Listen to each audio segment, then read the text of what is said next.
there's a young man who's a construction worker. And he's working on the construction of a masjid, of a big grand mosque. And at the completion of the construction of this masjid, the sultan who ordered the construction of the masjid, he wanted all of the construction workers to leave. And the reason is because his daughter had asked him, this is the princess, the sultan's daughter, she made a special request that after the construction of this big, beautiful, grand masjid is finished, she wanted to be the first one to go into that masjid and pray 2 rak'ahs in the musalla with no one else there. So this was the request of the princess.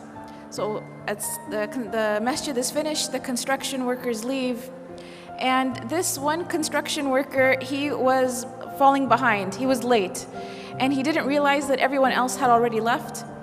And they had allowed the princess into the masjid to go pray.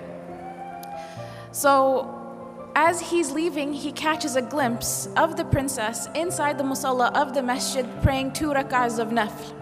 And the scene was just so incredible to him. It was such an amazing scene. And he basically just fell in love with the princess. It was just a very beautiful image to him, and he fell in love with her. And it became more than that. He became infatuated with her. So when he came home, he told his mother about what had happened, and he said, you have to go to the sultan and ask for the princess's hand in marriage. And the mother said, I can't do that. You're a construction worker. No one's, the sultan's not going to have his daughter marry you. But this construction worker became infatuated. He couldn't work, he couldn't think, he couldn't eat, he couldn't sleep. He was just in a miserable state. And the mother, out of fearing for her son and his well-being, she realized that if she doesn't do something, he may die because he's refusing food and water at this point. So she goes to the palace and she asks to speak to the sultan, and the guards, they turn her away. And she insists and she says, my son is going to die. I have to talk to the sultan. So finally, they let her talk to the sultan. And she mentions the story to the sultan, and the sultan asks that she come back with the construction worker. So they come back together, and he tells the construction worker, after everyone leaves the masjid at nighttime, after Isha prayer, you have to come and pray qiyam in this masjid for 40 nights. If you come and pray qiyam in this masjid for 40 nights straight, I will let you marry my daughter. And he said, there will be someone there to make sure that you come. And if you miss a day, we'll know about it. So in 40 days, if you fulfill your end of the bargain, I will let you consider my daughter for marriage. So the construction worker is excited. This is a chance at life. So he goes the first day and he prays qiyam in the masjid after everyone leaves. And he goes the second day and the third. And after a few weeks, he notices that he's getting better. He's eating again, he's drinking again. He cares about life again. And eventually he starts to really, really enjoy coming to the masjid and praying qiyam when everyone else has left. To such an extent that he starts to pray to Allah, that Allah never takes away these beautiful moments that he has with him, alone in solitude, praying to him in the night. So 40 days pass, 50 days pass, 60 days pass, 70 days pass, and eventually the sultan asks to see the construction worker. And he says, how come you didn't come see me? You fulfilled your end of the bargain. You prayed all 40 nights. We saw that you prayed. How come you didn't come and see me? And the construction worker turns to the sultan and he says, before I saw your daughter, my heart was empty.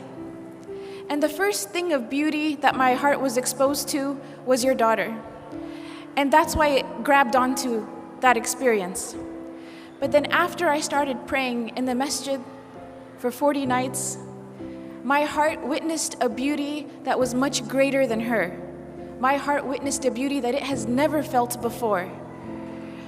And he tells the sultan, he goes on to say, thank you so much for offering me your daughter to consider, but I am happy where I am and I am in no need of her. And he goes on his way. And he doesn't marry the princess because he had found a love and a beauty and a happiness that was much greater than just seeing the princess that one time. And this was the love of Allah subhanahu wa ta'ala. This is the beauty of a close relationship with Allah subhanahu wa ta'ala. This is something that only the one who has experienced it can really talk about it. Or can, and even if they were to try to talk about it, it doesn't do it justice. And Ibn Taymiyyah, he talked about this. He said, the one who does not enjoy the Jannah of this life will not enjoy the Jannah of the next life. And the scholars talked about what did Ibn Taymiyyah mean. And it's to be in a state where the slave of Allah loves Allah so much and is pleased with their Lord, and Allah loves His servant so much and is pleased with His servant. And this is mentioned in the Quran, radiyallahu anhum wa radu an. This is referring to the companions, but it's this mutual relationship of love with the Creator.